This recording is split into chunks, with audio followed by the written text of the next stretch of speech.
Hi, and welcome to the Monetize Your Mission Mastermind for August 27th, 2026. And today is going to be a little different than what we normally do, which is that I usually have a topic and we cover that topic and we talk about it.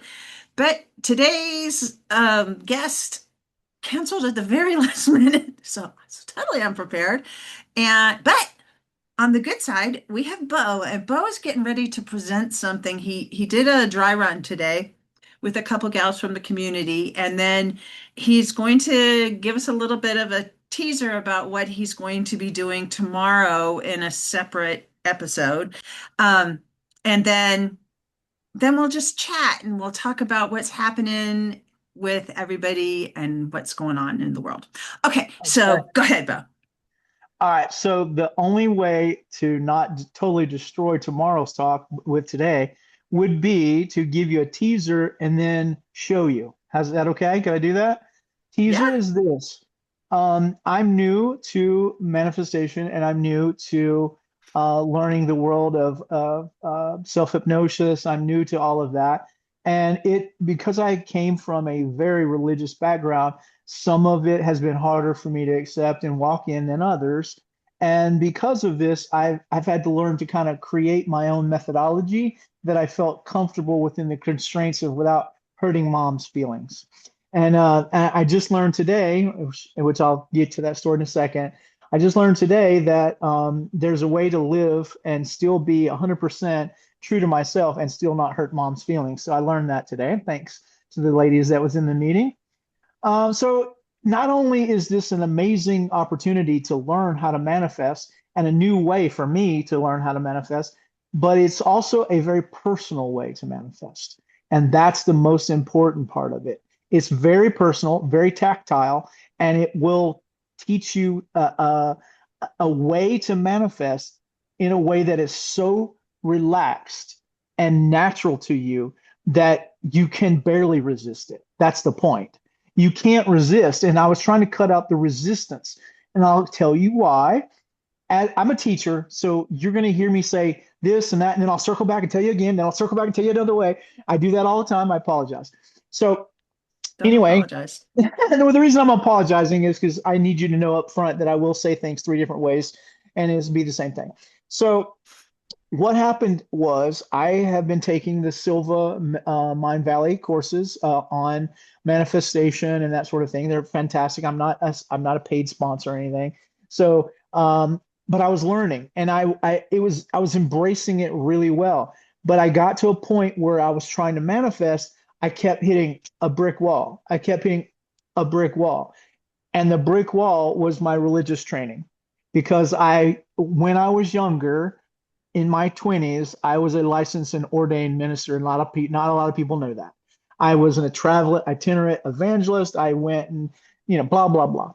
So I had this deep-seated ingrained all the way back to my childhood that mom's way was the right way, because mom taught me religion and love and faith, and she hugged and we embraced. So I learned all of my formative things from mom. So mom said, if you want to be a good boy, you go to church. If you want to be a good boy, you do X. You want to be a good boy, you do Y, right? Dad taught me something totally different. Dad taught me you work hard, you do what I say, or I beat your ass. Okay. And that's just the truth. And he was a very hard man, and a very hard man to live with. So I grew up with two different thoughts: work hard or get your ass beat, work hard, make mom proud. So I had those two things going on at once. So when I was trying to manifest, I kept hitting a brick wall, and it was stifling me and it was hurting me. I could feel it on the inside. Every time I tried to manifest, I kept feeling as if I was not doing something appropriate, like I was hurting mom. But then one night I decided, and this is about 7 days ago. One night, about 7 days ago, I went to bed and I laid down and I said, all right, that's it. I'm done. I'm going to figure out this whole manifestation thing. I presented up my problem as I was laying down to go to bed. I literally lifted up my hands like this, and I said, all right, here's my problem. I want to manifest. I want to meditate and feel this manifestation. I want to know that I'm getting to, I want this. I need this. This is important to me. And I lifted it up and I just left it hanging there in the in the intellisphere, whatever you want to call it. So I left it up, and as I went to sleep, I went to bed with a full belief that I was going to dream something. And when I kept all night, I kept waking up and I kept feeling something, but I didn't quite understand it. My mind wasn't quite getting it. And then that next morning, I went to take a shower. And I thought, what was all that? It was just like a gobbledygook of a bunch of stuff. And it didn't make a lot of sense.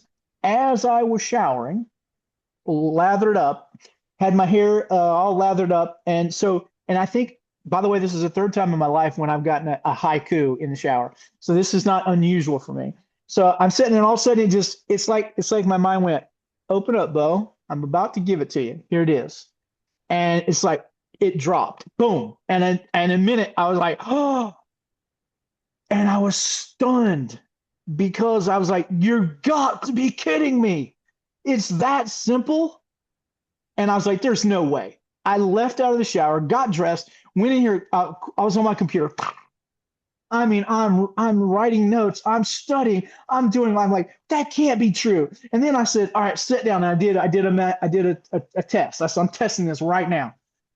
And the very first time I tried it, I broke through and got exactly what I needed within seconds because of what I learned in that dream / day wake vision.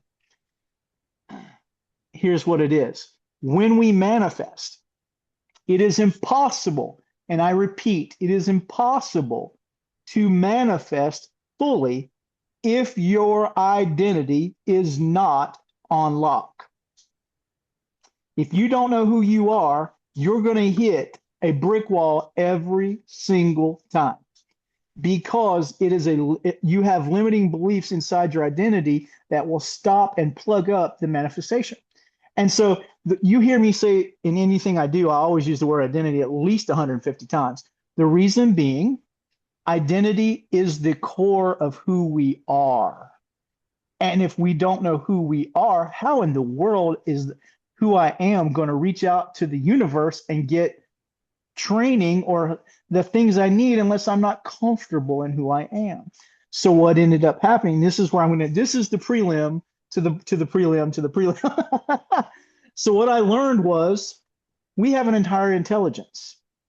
And the higher intelligence is what scared me every time I started to reach out to manifest. Because to me, it was either God or the devil. There was no in between.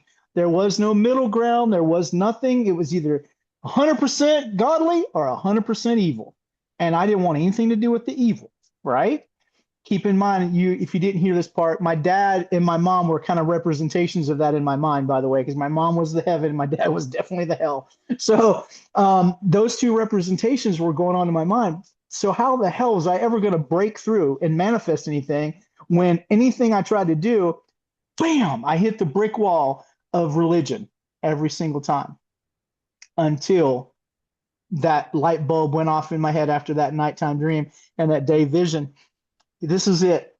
Now, when I go to manifest, I don't manifest to some nameless, faceless intelligence out there that I don't know. I manifest myself.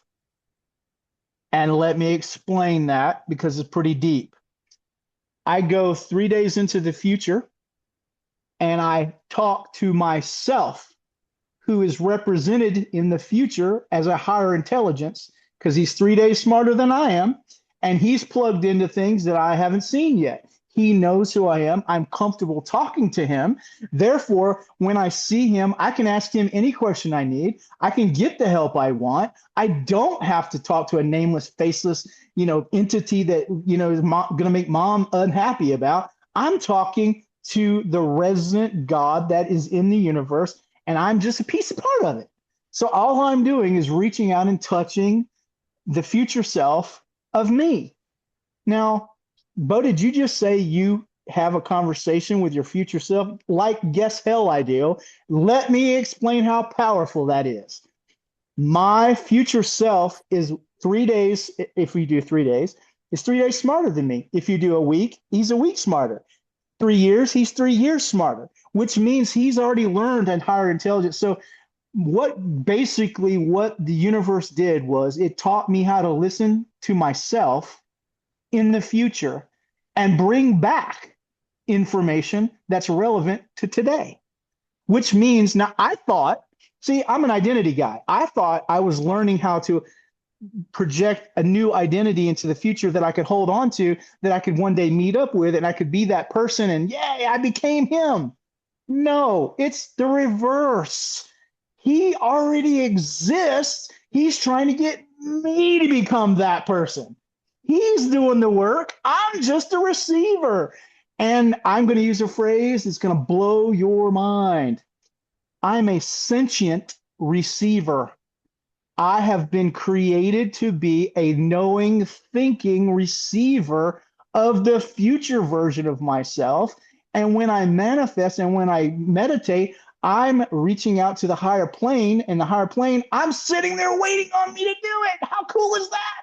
It's like I just realized that the connection point between me and the rest of the universe is myself. Holy crap, that's powerful. Which means, and I'll tell you why it's so powerful, I did it. Not only did I do it, I've done it many times since then. In fact, I did 45 minutes this morning because I cannot meditate enough now. And I tell you why, because every time I go in, I come back out with nuggets, man. I mean, good stuff. Stuff that is massively useful for today. For example, I'm writing 2 books right now on this topic. One is called The Architect of Identity, and the other one is Identity Consciousness. And identity consciousness is what I'm talking about. Identity consciousness is the version of me that lives way up there in the ethereal, and he's conversing with all the other versions of you that are way up there in the ethereal. And then when I go and manifest and I reach out to him and say, I need you down here on earth for a minute, if you don't mind, sir, I have questions.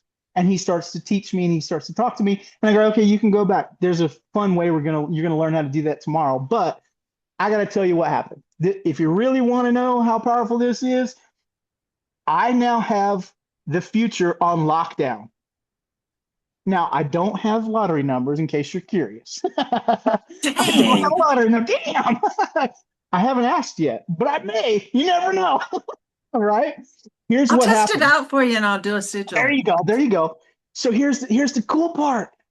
I now have the future on lockdown.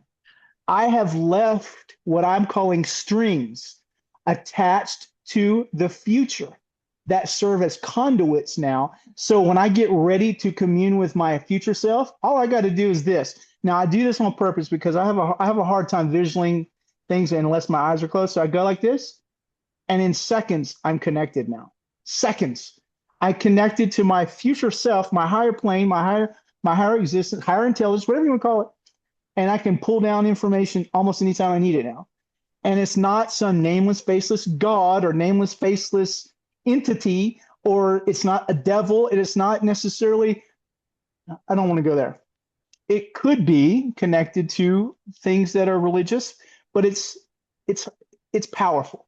So here's what happened. I'm going to tell you the things. It doesn't make sense if it doesn't work, right? So let me tell you how it works.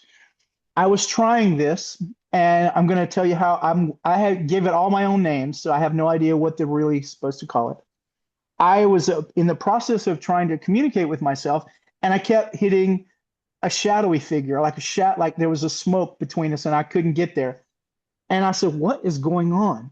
And I stopped, and I sat with myself, and I said, "Okay, what's stopping this from working? It feels like it's working, but what's stopping?" And I saw immediately a picture of myself. I was 5 years old, sitting in the floor. I had on something white, maybe like white shorts or something. I had on a t-shirt, and I had a screwdriver and a hammer in my hand, and I was looking at a toy, and I was trying to take the toy apart because I wanted to know how it worked. And I could see myself tinkering and doing, and I'm looking at myself in third person. I'm watching myself, do this little thing. And then I saw my dad come in and yell at me and beat my ass for tearing up a toy that he had bought me. And I tried to explain to him that I just wanted to know how it worked because I was really interested in how it worked because I knew that the mechanics of it was really cool. And I wanted to know that. And I wanted to be taught that. So was teaching myself by taking it apart. Well, he beat my ass completely.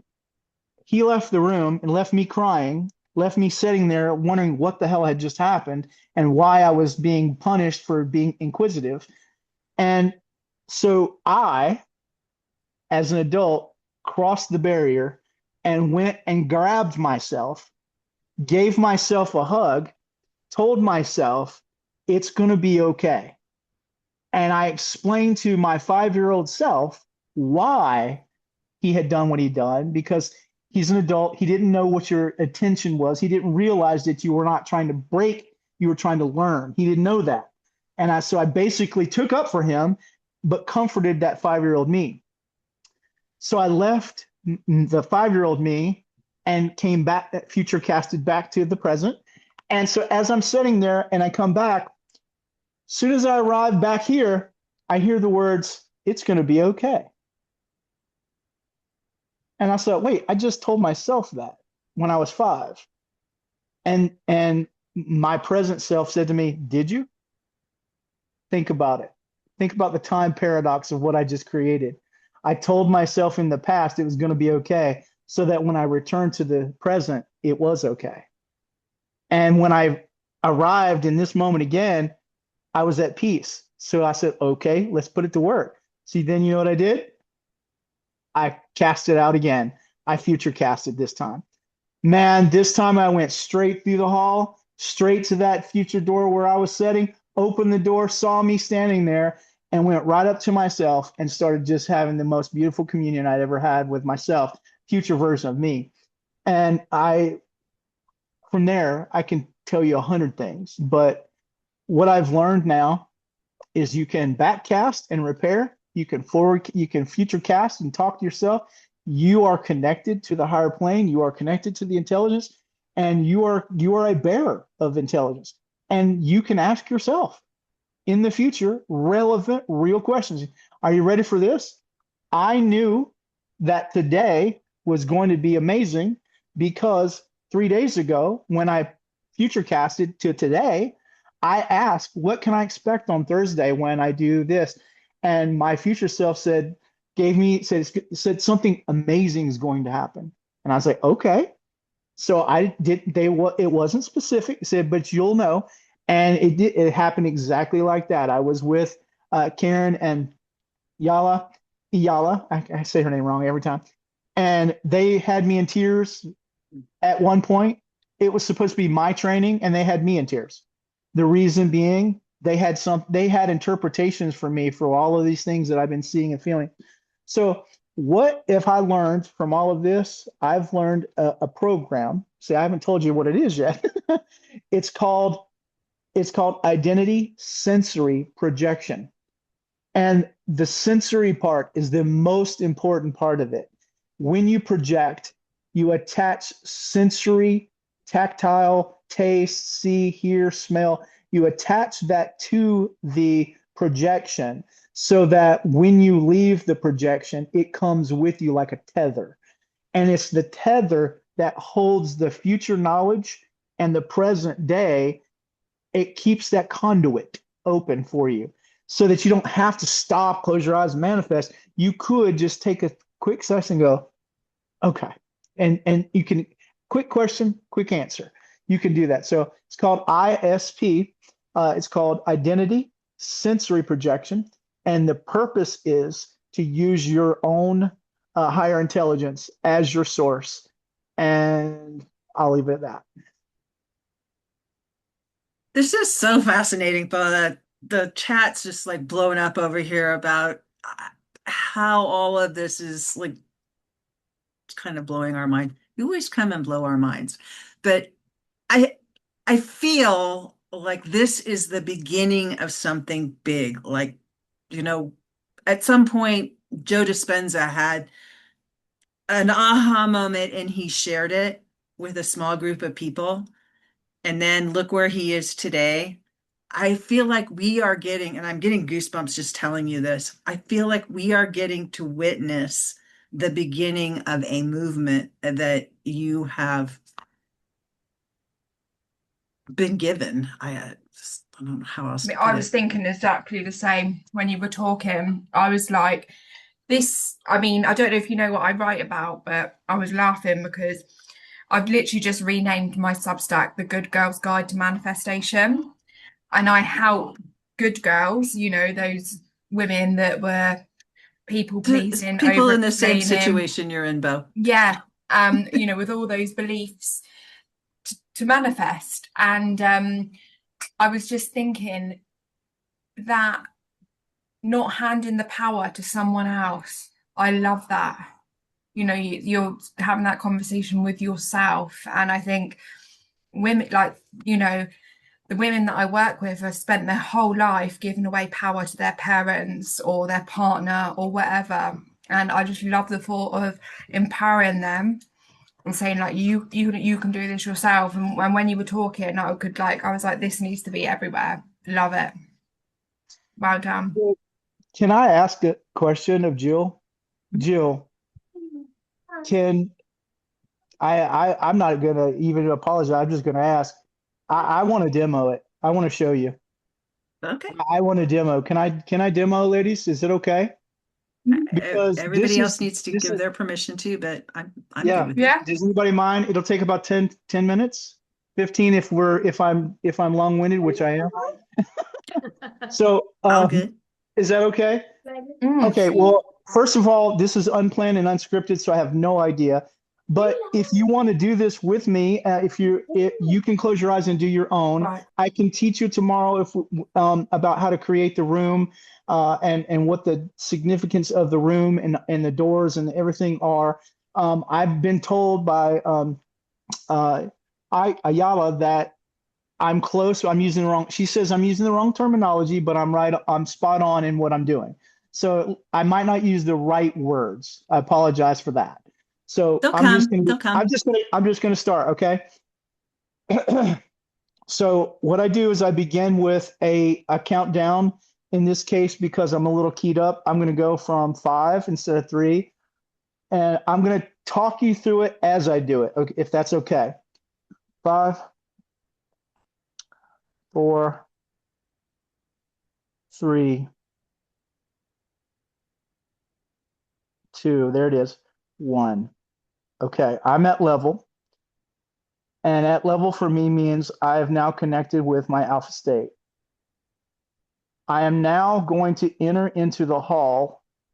The hall, I have no idea what it's called, but I call it the hall of present. As I enter the hall, that's today, that's now. On my left is the future. On my right is the past.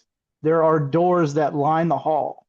The doors on the right, I can freely open with my right hand at any time, as long as I want to. However, my purpose for today is not to investigate the past. My purpose for today is to investigate the future. The doors on my left are locked when I enter the hall. They are not allowed to be opened yet. There are 2 doors on my left and 1 door on my right because I'm doing a 3-day projection. Okay.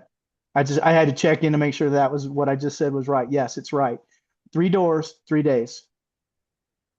I'm walking towards the door. It's marked as future self. I walk towards the door. I descend into my consciousness. When I arrive at the door, instead of reaching for the door with my right hand, which is my dominant hand, I reach with the left hand. It is a sensory prompt to tell my mind that I'm doing something that is the reverse of normal. I'm going into the future with my mind.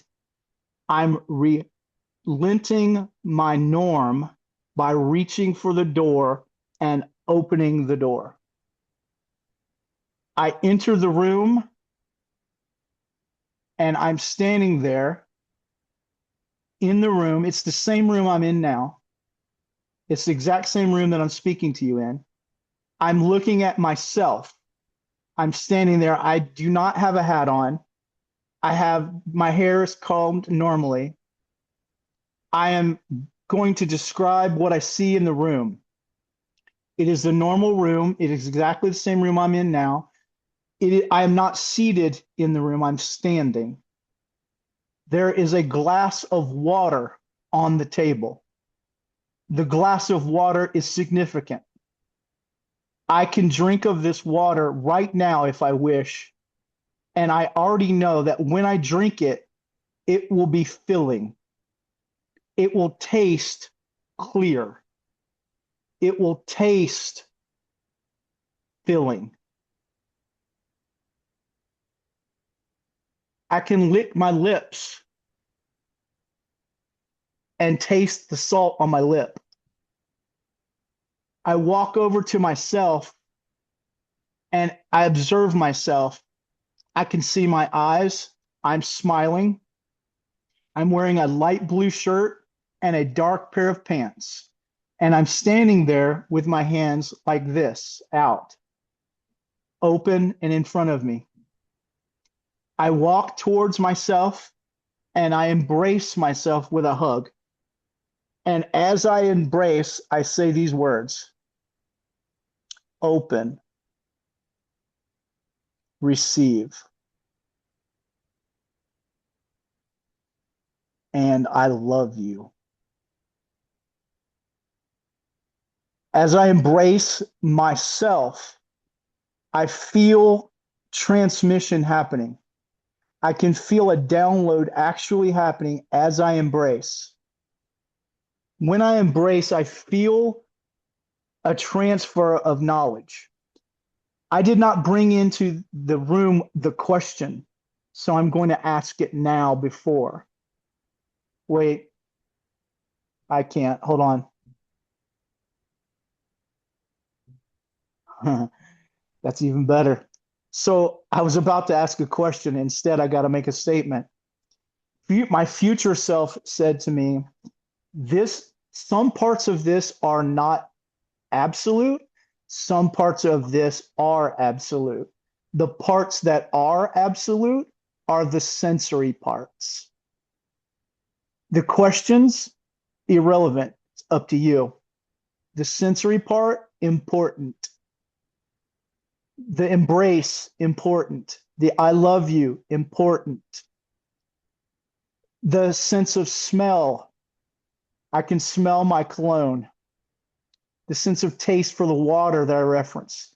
The feeling of the embrace. These are important. I can hear the sounds of a light music being projected in this room. It's light. It's very light. Okay. Now I can ask a question.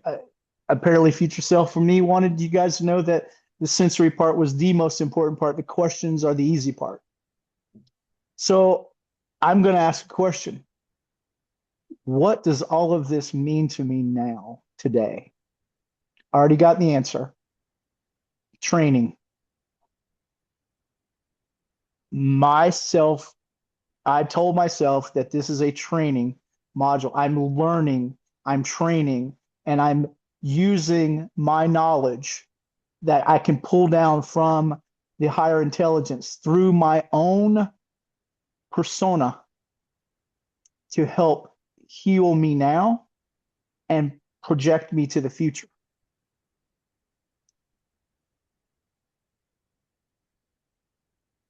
Hold on.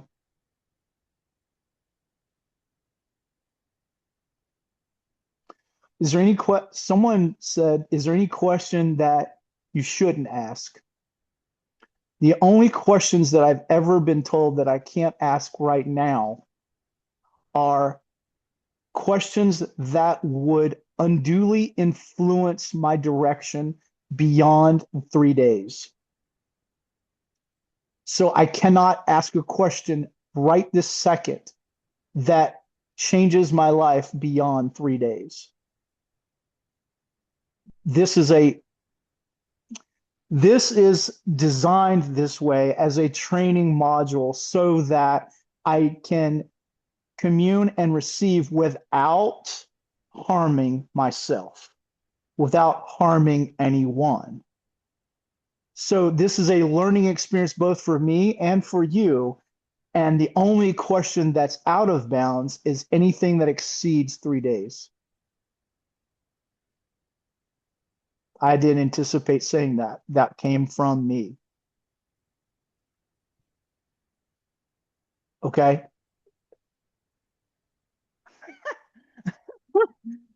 He just told me, he just told me that welcome, God, I got chills. Sorry. Welcome to your new paradigm, is what he just told me. And I can't even, I'm actually receiving so much right now, I can't even hardly put into words. I'm just going to grab him because I can't take anymore. It's too much.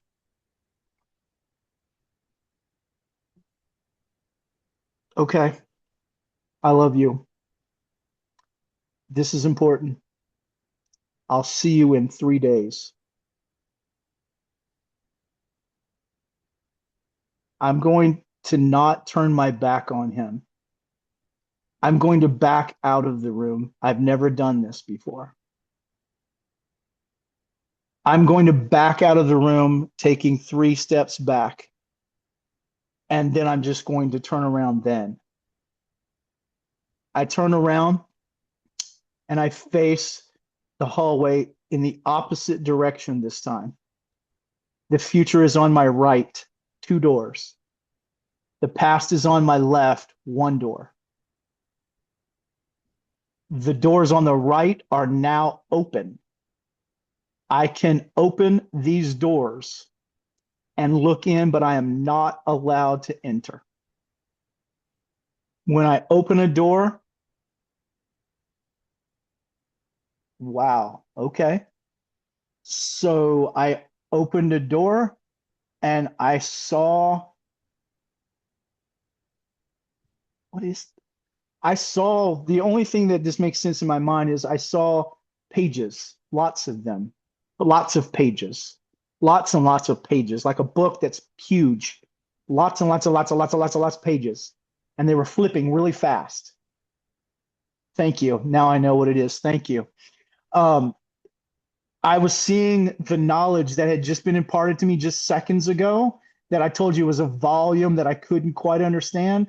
That door is now open for me. I can come back and read anytime.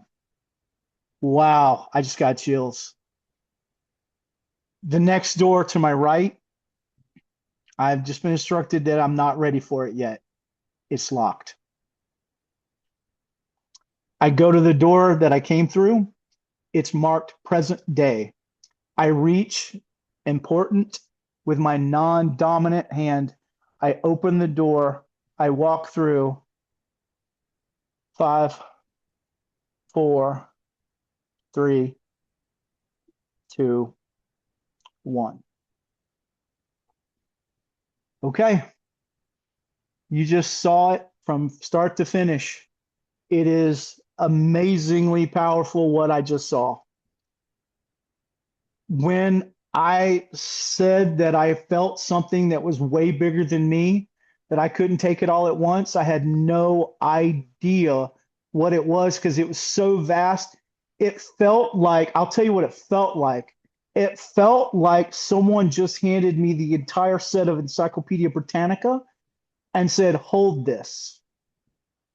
I couldn't hold it. It was too much. But it was placed in the first door on the right when I was leaving, and the door is now open for me. I can go read, is what it said, anytime I want. It's too much to grasp all at once, but it's there for the taking now, which means tomorrow when I project or later tonight when I project, I can go back to that room and I can open that door and start reading again. Okay, that's it. I got to be done because I would love to hear what you guys have to say. I'm going to open the floor to you guys first. Amazing. And I really like the fact that you've done 3 days and not like 5 years. You know, like most visualizations are like visualize yourself in 5 years, and I feel like it can put a lot of pressure on you to imagine something really wild, and you know you're in your dream house and you've got your dream job.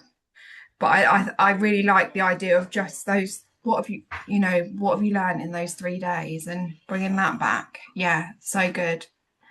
Yeah, I think I really, like Jill said, see, we feel really excited for you.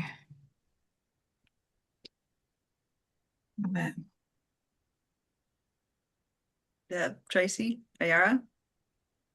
Um, I I really enjoyed it because so much of what you hear around manifesting right now is just like, act like you're already your future self.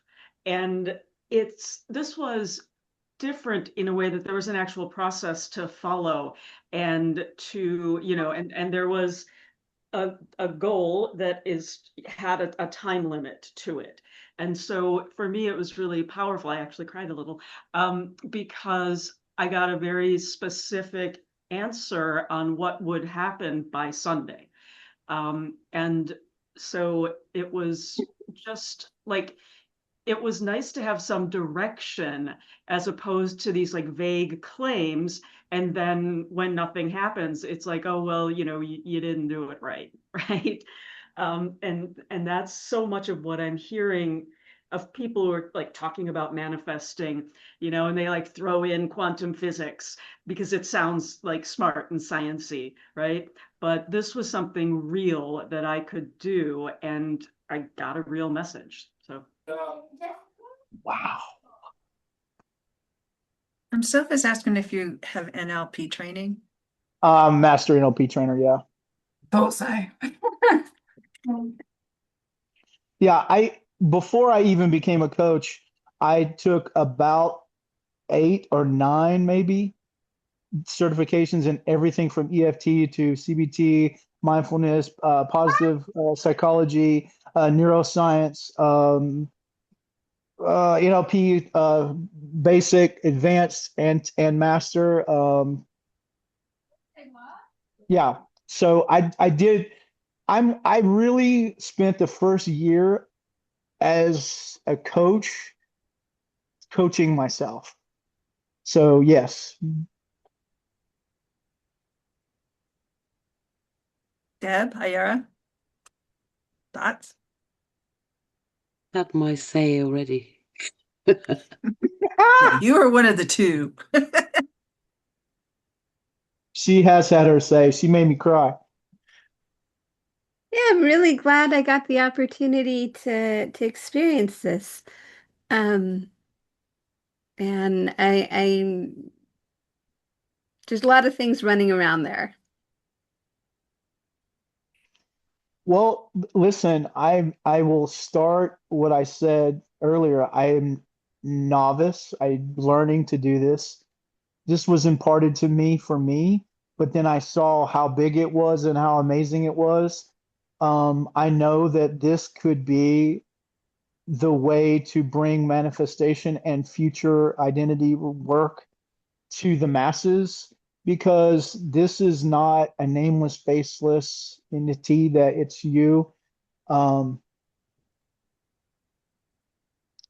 Someone posted, do the future doors have to be on the left? Okay, I'm going to answer that in the way that I was trained. I started doing manifestation by taking the Silva Mind Valley courses, and they train and teach that the future is on the left and the past is on the right. Now, let me say That's this. so interesting because I straight away feel it's the other way round for me.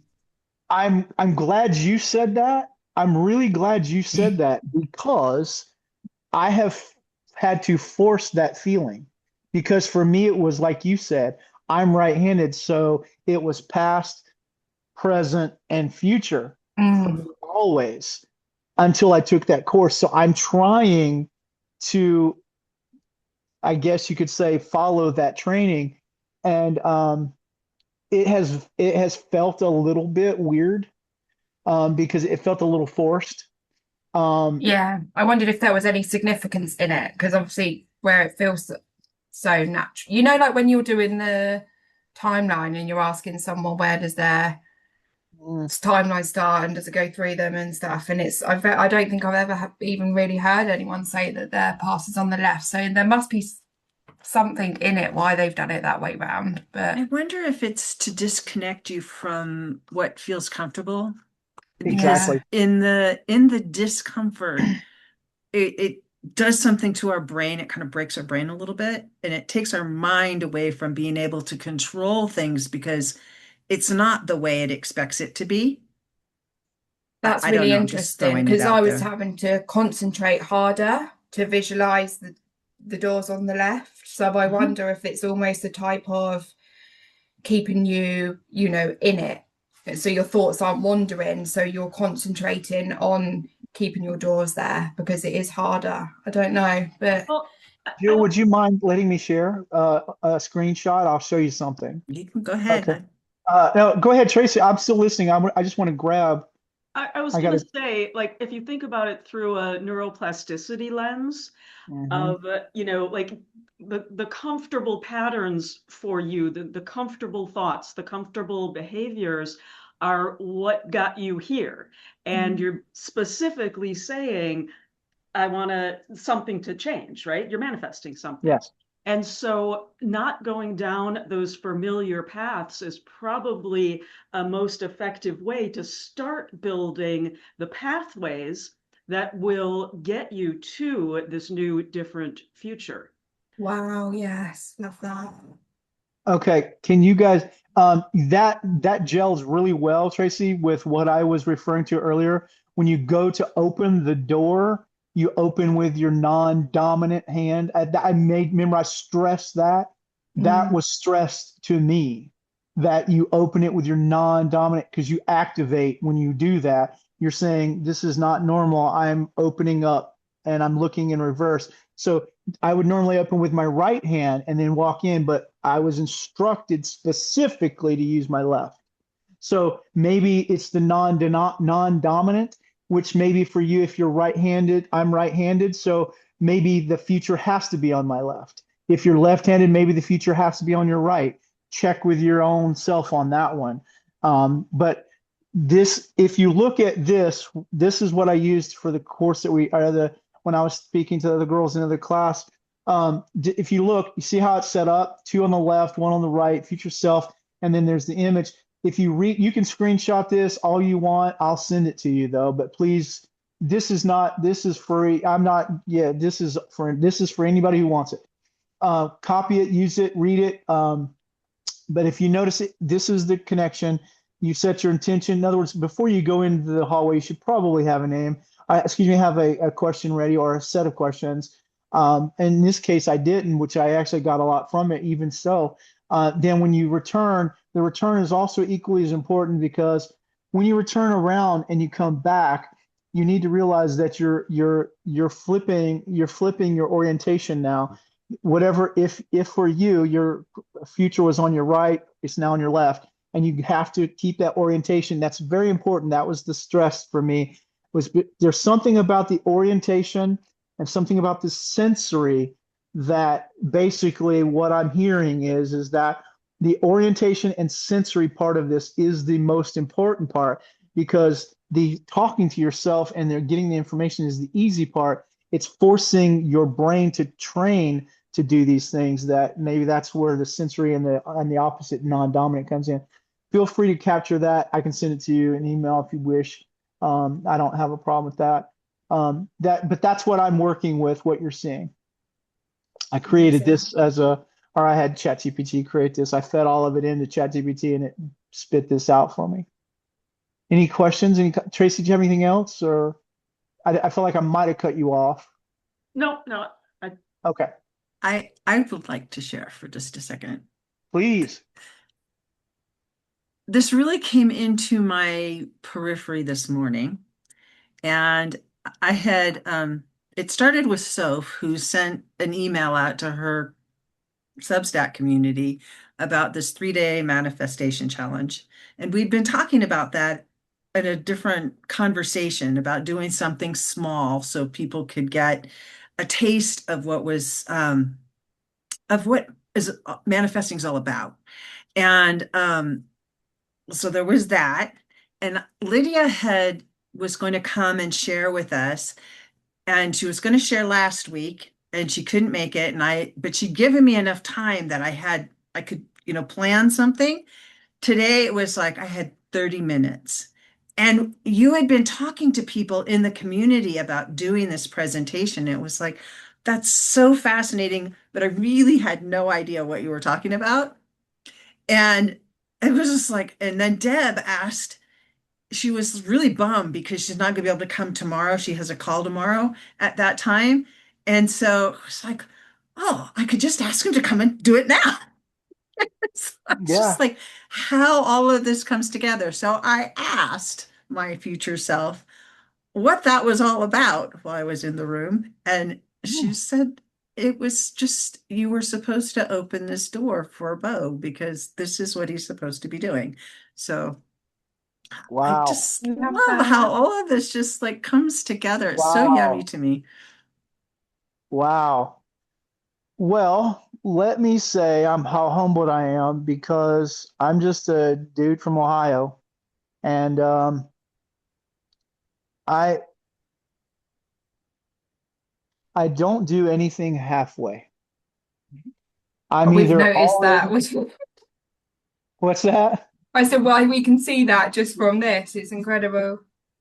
I don't do anything halfway. In fact, I've already written out the entire program for this. It took me 4 days to write it. And while I was writing it, I came up with a lot of things that I thought were just amazing. And I haven't even shared it with you, but I created that graphic as kind of a summary page for it. So I'm very humbled in the fact that this is not coming directly from, I wish I could take credit for it. I do. I wish I could say, hey, Bo did that. No, Bo didn't. Yeah, The Bo didn't. universe wants this information out, and I simply use my future self to bring it in.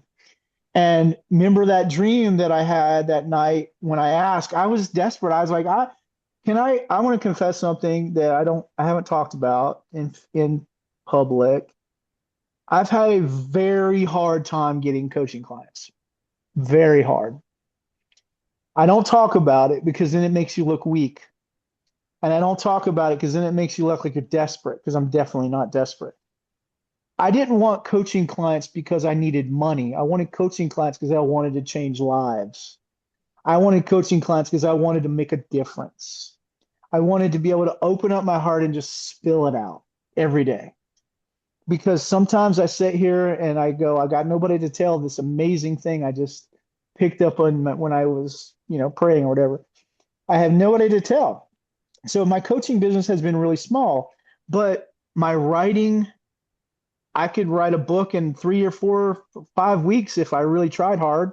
Um, so all of it was here, it was all resonant, and I just keep wanting to spill it out and spill it out and spill it out. And I just didn't know. So can I back up and tell you that 3 days ago, I asked how today was going to go because I knew I had planned to do this as an instruction. And the words I got were something really amazing is going to happen on Thursday. I didn't know what it was. All morning I've been waiting to see what the amazing thing is. And I kept thinking, is it going to be in an email? Is it going to be a phone call? Is it going to be, I don't know. I had no idea. I just knew something was coming and it was coming today. So today, when I went in with Ayara and Karen, Yeah. yeah, they had me crying, and I thought that was it. And so then I come in this room, and you guys are being so supportive and loving that this is part of it too. So I'm like, this has been one hell of a good day for me. And I know what's behind that other door, but I'm not going to okay, tell you. I'm going to tell Soph later and I Karen later, think I and know. I they think can I know, but Sorry, I don't they know can why I'm verify getting so it for me. upset. there's one more thing I'd like to confess that is when I say confess, I use that word as confess as be honest about. I want to be honest about one more thing. For a period of about 12 to 15 years, I was waiting to die. And now you have a purpose to live. Yep. And I kept expecting that any moment would be the day. I didn't even tell my wife. She doesn't even know that. She's never heard that statement from me because men don't talk about it. We don't share. I was sitting around for a period of years where I thought, okay, at any moment this could be the last day. This could be the last day. This could be the last day. And then I had an epiphany 2 years ago that changed my life. And it has changed the trajectory of my life to a whole brand new way of thinking. And then I arrive here with you, wonderful, beautiful people. So I've lost 100 and what, 15, 20 pounds now. I'm gearing up, I'm studying, I'm doing all of the necessary work to be who I think I see. And I have an image in my mind that I hold on to every single day, and I'll show it to you. Can you see him? Mhm. Okay. It You fades can in see and him out. standing? Yeah. Well, it's me on a stage. It's me on a stage.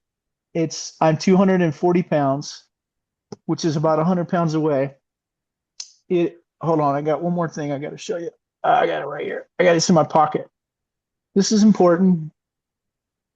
This little chip that I carry, you can't see it. There it is. This little chip has things written on it that only I know about. Okay. But I'll tell you, there's a number here of how much I need and I want per year. There's a podium and me standing in front of it. There is 240 pounds on it. On the backside is a boat. Top is a boat. And the boat symbolizes recreation and freedom for me because I love the water. I absolutely love the water. That's like, I'm a Pisces, so yeah, I love the water. So, and then right here this is a book. This book is the book that I'm writing right now in front of you. It's the book that I probably just went and visited in room number 1. It's the book that will change everything for me. It is the book that is being written as we speak.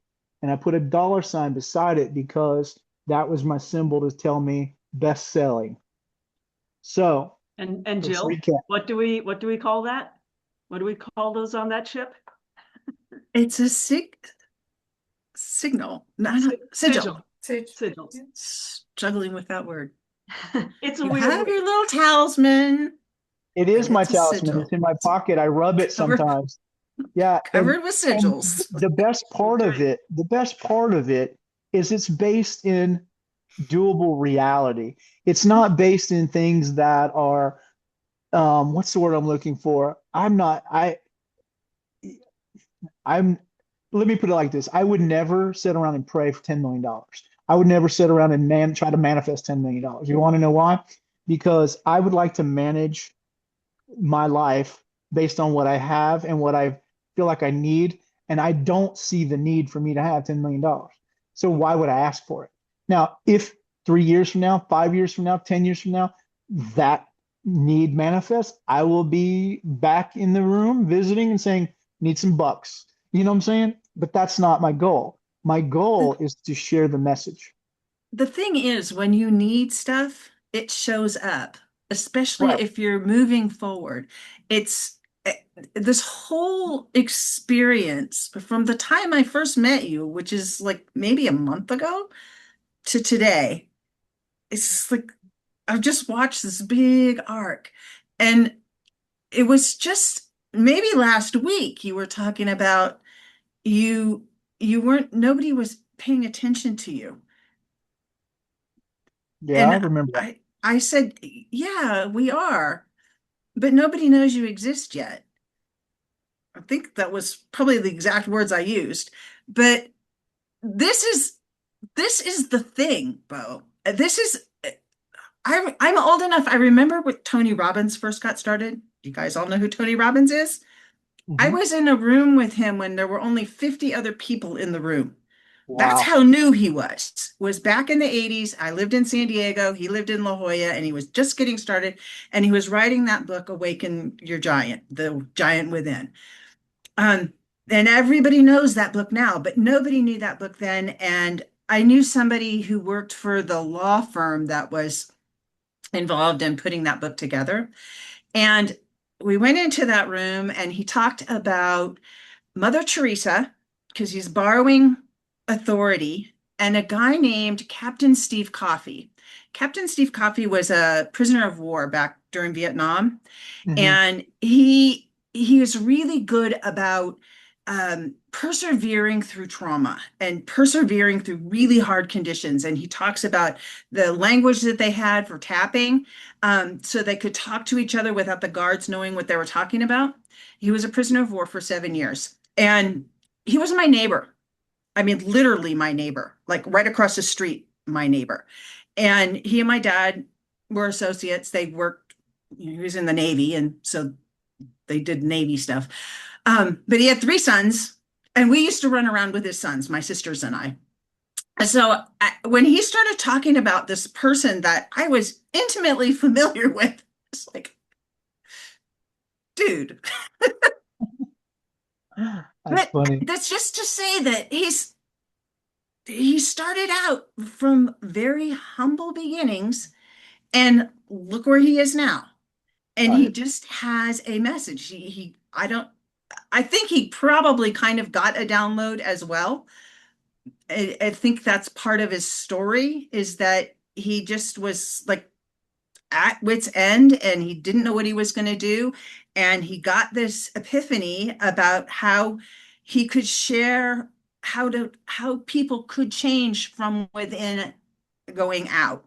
And it's everybody who's really been a mover and shaker in that world of, we call it self-improvement, but they've gotten a start somewhere. And I Mhm. really feel like you you have been given something that is designed to help the world in a way that the world really needs this help right now. We need to change things, and it's going to start by us getting in touch with the divine within. Mm. Well, Ayara gave me some words that mirror what you just said, and she said that she felt like I had come into my own. I had found my voice. Yeah. Um, she didn't use those exact words, but something. She's still here, so she can correct me. But it was something to the effect that I found my milieu, or I found my medium. I found what I was looking for. So I feel comfortable in saying that. Keep in mind that this is the 3 days is the training window. Okay. You haven't seen that there's a 3 month, 6 month, 1 year, 3 year projection yet. I have been trying the 3 year projection. It is very difficult for me right now. I'm not going to lie. I'm still at the 3 day, 7 day. I've done out to the 12 to 21 day, and I still am able to keep things flowing. 3 days works. 3 days works for me like a charm now. So I'm going to do 3 days for another couple of weeks, and then I'm going to move it to 21 and so on until I get to 3 months and so on.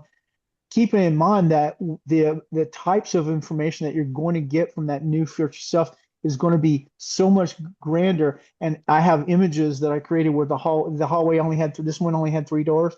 Well, the 3 month hallway has like 6 or 8 doors. Do you have to walk past? So it's a deeper descent into consciousness. And by the time you get to the 1 year, you're probably looking at a 30-minute manifestation where you're going through the phases and conducting yourself slowly to go down. But once you get trained in it to go fast, I would say if a 3 day window can have you can learn it like that, well then a 21 day is going to come fast, and then so on and so forth. So the time will we can compress the time is what I'm trying to say. Is in the future after practice, I could totally see somebody projecting out their identity and their image that they want to be, that they feel who they are, 1, 2, 3 years away. Now I don't know how far you can go yet, but I can tell you this, once you have a mental grasp of who you want to be and you keep that conduit open, like I talked about through that tactile, I believe that that information can just flow freely, freely. And I don't remember, I don't know if you caught it, but when I was in my level, I actually caught myself and made myself stop because I was hearing things as I was talking. So I had to stop talking just to hear, and then I kept talking again. What's that's training me is that it's going to be available always once you practice it enough. And so right now, my 3 day window, I'm there. So I recommend anyone practice this, try it for yourself, because I really believe there's something here that is so uniquely powerful for us. And I call this word ascension. This is a precursor. God, I can't even believe I'm saying this out loud. This is a precursor to ascension. You have to go through this in order to be able to ascend to new levels. And if the species wants to ascend, it has to learn to do this. And it has to learn to take away the manifestation that's out there in the world, which is manifesting $10 million and et cetera, et cetera. And I'm talking about practical, useful knowledge, things to bring things, change people's lives. We're talking cures. We're talking legitimate reasons to go into the future and pull back. And we're talking tapping into a universal consciousness that has your face and your name, and that's you. So you're not talking about tapping into this faceless, nameless reality. You're tapping into you, and you're instructing you, and you're coming back and being you so that you can impart to the world. So I'm nobody special. I just happen to be the guy who's bringing this to you. Now, Ayara says that in her training, a lot of what I'm doing is standard practice. So she may have way more information than I do. I'm just kind of the new kid on the block when it comes to this, but I appreciate your words. Thank you. You know, it occurs to me, you hear a lot of people talking about timelines, right? And you can step over to a different timeline. And I wonder if like the 3 day out version of you, there are less choices, right? And like the further away you get from yourself, the more vast the choices become. So of course it's going to be harder, but what it sounds to me like you're doing is you're aiming yourself at the you that is in the timeline that you want. And so you get closer and closer to those choices. So once you get 3 days down, like you already know what the 3 day you is going to be. And so you're already stepped forward that far. So then you're only stepping forward 4 more days, right? Right. And so and when I look at time cube theory, which is a theory that comes out of the University of Sydney's time research facility. And the director of that facility, basically, the theory is that time is not linear the way that we think of it. Time, it's all happening all at the same time. And you're moving physically through time. And so you're, the next second, the next second, the next second, you're always becoming the next you, but we just perceive it as time is passing and time is linear, but it's not really that way. And so and that, when people like see the future, when they channel, it's like they have the ability for a short time to just look forward into the 3 day out you or the 7 day out you and see it. And the more that you do that, the more that the manifestation will work, because it's like driving a car, right? Or flying a plane. Let's go with flying a plane, right? If you are 6 degrees off of your destination, right? It doesn't matter for the first little while, but the further and further you go, the further and further you get away from your destination. And so you're just talking about shifting yourself back to the destination that you're choosing. And that's manifestation. So like it's just a really cool way to do it. Well, I appreciate you sharing because exactly what you just said is exactly, here's how I picture it. Okay. Imagine you're on a spinning ball. It's going around. This is Earth. So here we are. When you manifest, you project up. Okay. Can you guys see my hand? You project up. And this is me in manifestation. I'm projecting up. If I go one way, I go to the past. I go one way, I go to the right. Okay, doesn't matter, left or right, whatever we choose. Let's just say for fun, I'm going to go to the right this time. I'm going to go to the future. And so I go to the right and I go over 3 days and I drop down and I look at myself and I ask the questions I need. I pop back up, I come back over and I drop right back out. So did I just time travel? Absolutely. Did I leave my body? No. Was I here the whole time? Yes. Did I reach out to the future for knowledge? Did I see and hear and taste the future? Absolutely. And remember, I told you the most important part were the strings. The strings the tactile touching of yourself in the future somehow opens a conduit and leaves it open for you to be able to receive even when you're back. That tactile, I don't know why. I'm just telling you that it's kind of built into the secret sauce. Something about the sensory part of it.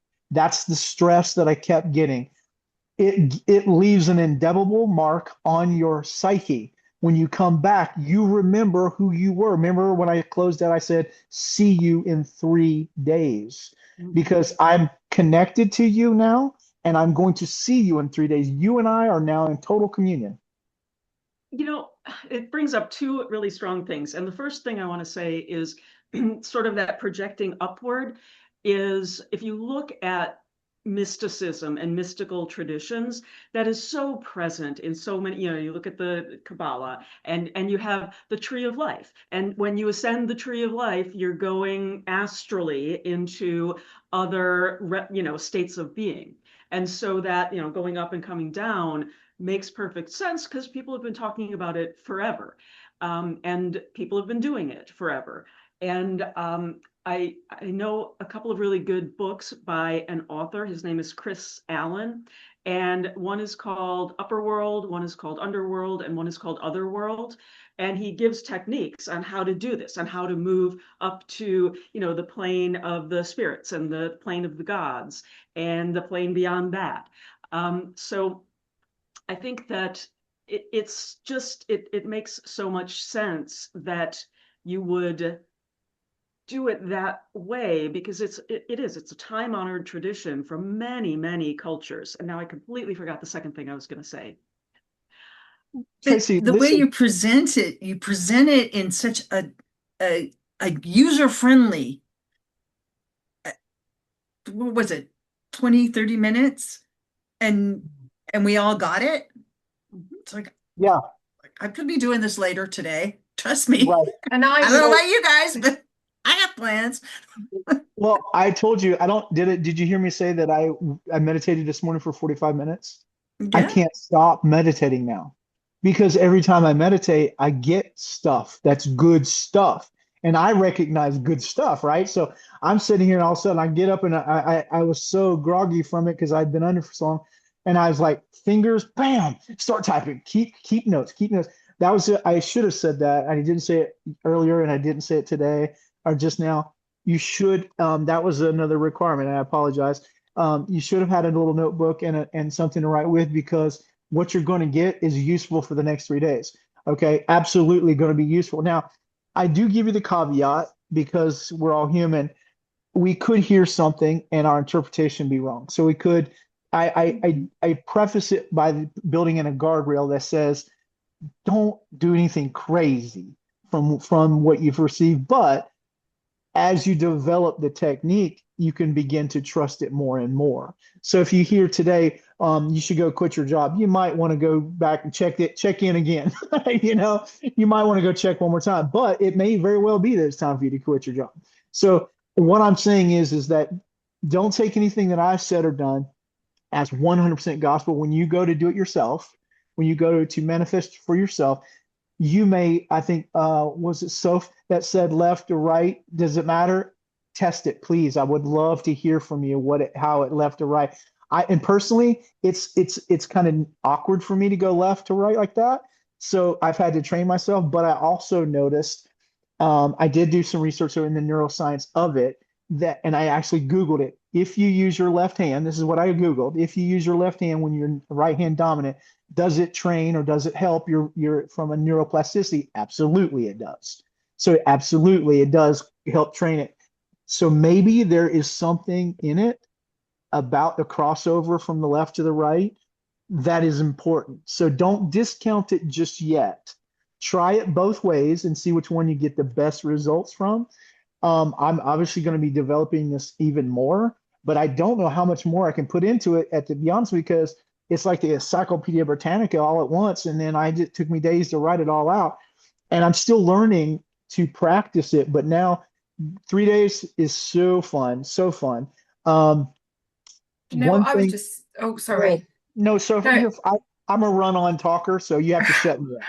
I was just thinking about, in terms of just by doing that 3 days, how much more open a person is likely to be to opportunities in that time. And you're probably going to be, seeing more, opportunities to work with different people, or I don't know, your future self tells you something and you're going to look for that stuff and you're going to find it usually, right? So yeah, honestly, like are you going to release this to train, like do a training program with people, or? Not just yet. I want to meet with Ayara one time because she said she had some terminologies that she could help me with, and she had some things that she really wanted to speak to me about. And I do want to definitely meet with her, and she's on now. But the reason is because this is apparently this is her stock in trade. This is what she does, and from what I gathered from her. And before I go out and do something half cocked and start having 50 people in training, I want to get a little bit more of the nomenclature down. This is my teacher part of me. I need to learn a little bit more before I release it to the masses. But today has done everything I needed it to do. So today was, in fact, an amazing day. Just exactly the way my man told me. My man told me it was going to be amazing, and it definitely was. I got from that what I needed today. And you're part of it, and Tracy's part of it, and Jill's part of it, and Ayara's part of it, and Karen's part of it. You guys are a part of this now, and so I'm open. So when you start practicing and you get good feedback, tell me, because I'll if it gels with me, I'll immediately insert it. Will I be doing training? Yes. Will I be doing this from the stage? Yes. Will this be a part of what I'm doing? Yes, yes, yes, and yes. But I need to talk to Ayara first because she had some input to. She said the hall that I referred to actually has a name. I didn't know that. So I never thought to even ask that question. So Ayara, are you here? Can you tell us what the name of that hallway was? I'm not saying that you should correct your terminology as what you call everything, but I think you need to know what other people might call it. So you could Fair translate enough. what you're saying, Fair enough. yeah, Yes. instead of Makes calling it something else okay. completely. So if someone mentions something and you have like other languages for it, I think it would be better. But from what you're describing, your corridor is part of what is known as the Codex Hall. Sometimes this is confused with when people talking about reading the Akashic records. Okay, That's what it I was looks the gonna say same, but it's was not the same Akashic. because it's Yeah. at a different level. Sorry, did someone say something? I said I was gonna say this sounds very much like the Akashic records. Yeah, Um, it's on a different level, and the Akashic, like the name suggests, it's recorded in the space. Yeah, because Agash is air. So it's like it's in the space, a bit like how the old-fashioned tape would record the sound in the space of the molecules. mhm. The Codex Hall operates slightly differently. It's like collection of time nodes, like little Hmm. bubbles into time nodes. That So would be the this easiest way to describe it. so this could be what we could be experiencing or what I could be sharing is that this is a 3-day time node. I was calling it a event horizon or a time horizon. So this is a 3-day time horizon slash node. So okay, that makes sense for me now. So we're Yeah, tapping into a 3-day node. I don't think you should change your language and what came through as a word, yeah? Okay. But I think if you understand like the bigger picture, you would be able to transmit what you want to do and you know your path, your work with your people in the way that you no longer question yourself so much as you're saying it. And Mhm. also, if somebody asked you something and come up with terminologies, you would be in a position to try to translate it for them so they can understand and let it slot instead of the mind fighting against it. Mm. Very, very good. Thank you for clarifying that. That does make a big difference for me. Thank you. Bo, I have a question for you. Yes, ma'am. So when you've done the 3 days out and you've talked to your three day into the future person, and you said that, you know, you can go back and look at all the pages in that room. Do you stay within that 3 day projection, or like, do you go tomorrow, go, okay, now I'm going to do another 3 days and keep going forward? Oh, that was a good question. No, I keep going forward. I keep moving one day. I keep titrating one day. So today was Sunday. Today was Sunday. So I'm looking at Sunday. And so absolutely. So what I want to do though is if there was something really important, remember I told you that door was left open for me. So what I want to do now is go back and visit that room again and see what I can read and see what um my impression is that I won't be able to read it in the traditional sense, like words on a page, but this is going to sound weird, but by touching it, the tactile, remember the tactile, I'm really big on this right now. I don't know why. It might make sense for me in the future, but right now I can just tell you the sensory portion of this cannot be forgotten. It is the sensory portion is the important portion. I don't know why. I think I have a theory. My theory is that the tactile touching, like touching the book that I was trying to read, I can't read it with words, but I touch it and assimilate. Does that make sense? Okay, so tactile, that is me receiving the information. When I embraced the hug part, that's receiving information. Remember the glass of water? If you drink that, it's a different type of reception. You get something different from the drinking. If there's not glass in the water, if there's not something that tastes, do this. Taste your lips in that room, not in the hall, in that room, because you're creating a tactile something that you can something a string is what I was the words I was given. 5 strings: eyes, ears, smell, taste, and touch. Right, the 5 senses. It is absolutely important to ground that for you when you come back, so that you can remain linked. That is the link. Does that make sense? You It know, ties you to the future, to that Yes. that that, Yes. space but in the future. and Yes. I'm big on the science of magic, and to me, what that would be called is quantum entanglement, right? And Yes. yeah, and so if you mix that with the time theory I was talking about earlier, you are on a physical level, and that's why they call it energetic cords, right? You are tying to yourself. And that's why the tactile, in my mind, matters, is because it is a real physical entanglement. And you are going about, and because you're, you know, in astral or however you want to call that, you have to experience that actual physical connection in order to make the tie as strong as an entanglement would be in the mundane world, because entanglements, basically the way they work is you can only have so many at any given time, right? And so what you do if you want to like let go of someone because you broke up or whatever, you start to strengthen the entanglements to the people, animals, objects, the trees, whatever it is. And those other entanglements start to fall away. And what you're talking about is doing just the opposite of saying, I want to be entangled with the future version of me that is going where I want to go. That is You got something, it exactly.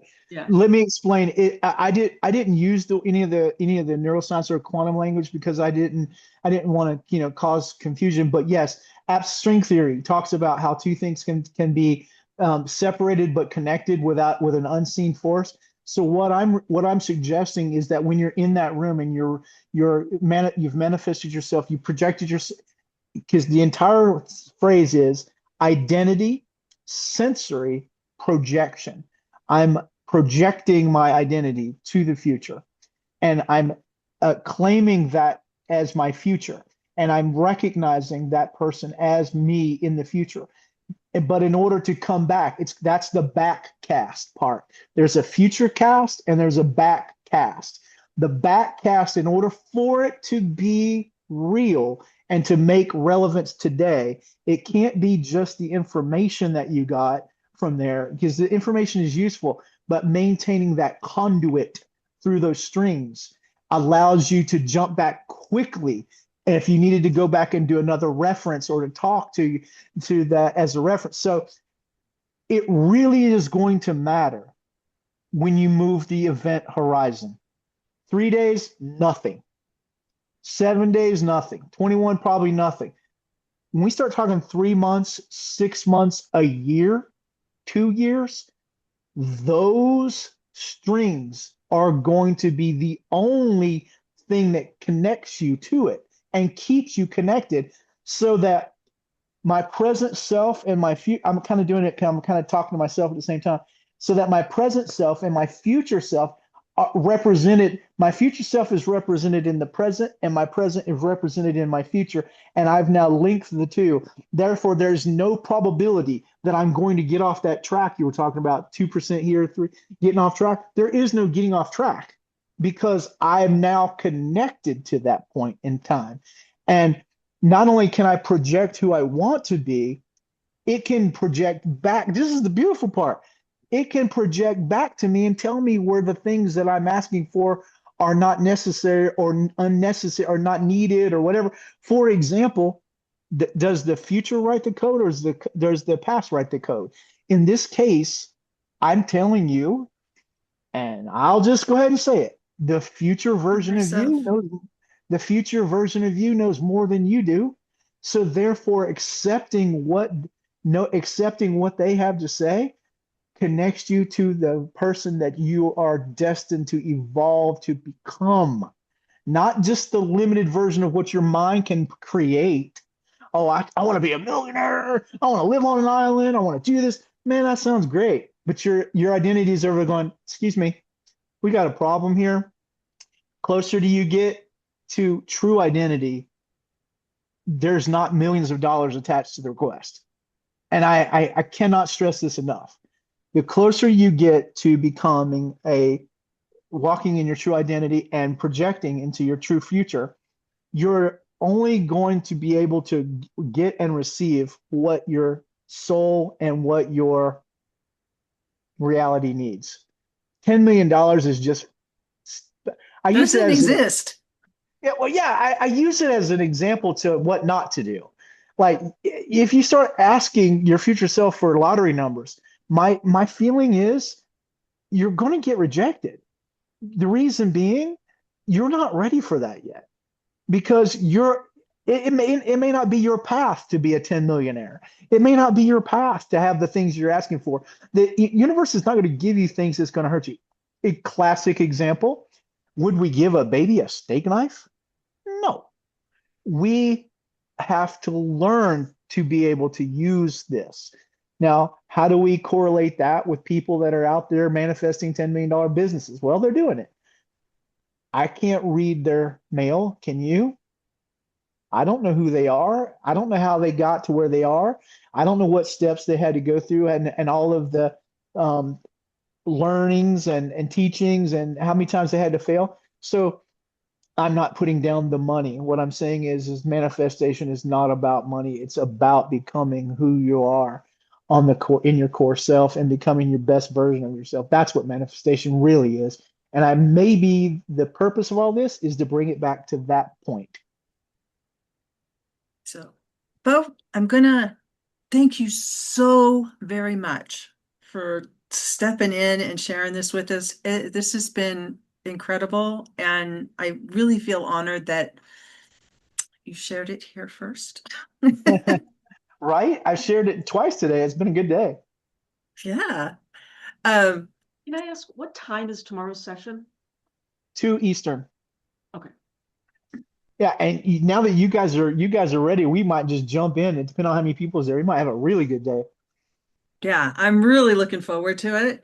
So anybody watching this, Bo is going to be doing a presentation tomorrow, um, Full and presentation. a live presentation. Full. Full. I'm going to start A from the full. beginning. Yeah, he's going to Yeah. start from the, he's going to do the whole thing. And you're all are welcome. And he's going to record it if you miss it.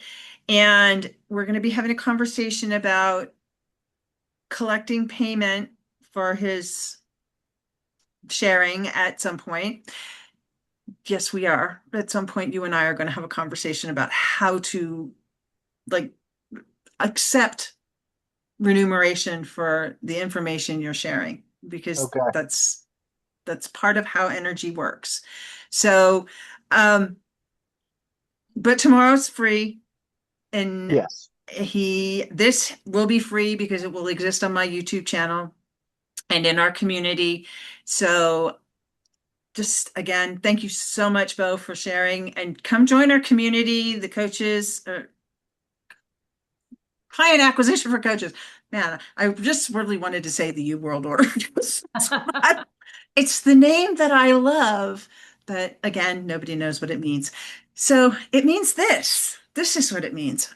Come join us over there. I'll put that link in the notes below. Casey had her hand up. I'm not sure. I just want to know how long the full session will be tomorrow, because I've got a meeting an hour and a half later. We'll Yeah. plan for an hour. You can leave whenever you need to. Okay. Okay. All right. Excellent. Thanks again. Bye, everybody. We'll see you tomorrow. Nice.